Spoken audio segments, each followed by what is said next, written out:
Merhaba arkadaşlar, kanalımıza hoş geldiniz. Bugün sizlerle Türk magazin dünyasının en çok konuşulan genç yıldızlarından Mert Ramazan Demir ve Afra Saraçoğlu hakkında gündemi karıştıran yeni haberlerle karşınızdayız.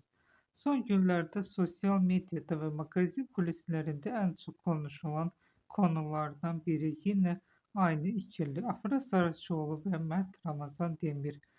Birlikte yer aldıkları projeyle büyük bir çıkış yakalayan ikili, ekran uyumlarıyla izleyicinin dikkatini çekmeyi başardı. Ancak son günlerde ortaya çıkan bazı iddialar hayranlarının kafasını karıştırmış durumda. Bazı magazin kaynaklarına göre ikili yeni bir proje için tekrar görüşmeler yapıyor. Özellikle dijital platformlardan gelen teklifler olduğu konuşuluyor. Henüz resmi bir açıklama yapılmasa da kulislerde bu konuda yoğun bir hareketlilik olduğu söyleniyor. Afra Saraçoğlu bir röportajında şöyle dedi: "Beni heyecanlandıran projelerde yer almak istiyorum." Bu açıklama sonrası hayranlar hemen yeni bir proje ihtimalini konuşmaya başladı.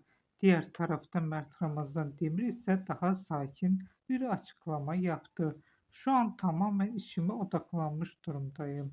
Ama işte tam da bu açıklamalar magazin dünyasında yeni yorumların başlamasına neden oldu.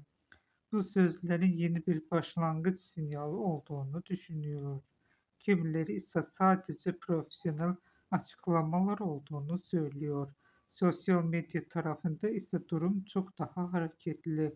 Hayranlar birlikte çekilmiş eski görüntülerini yeniden paylaşarak bazı kullanıcılar ikilinin yeniden projede yer almasını istediklerini açıkça yazıyor.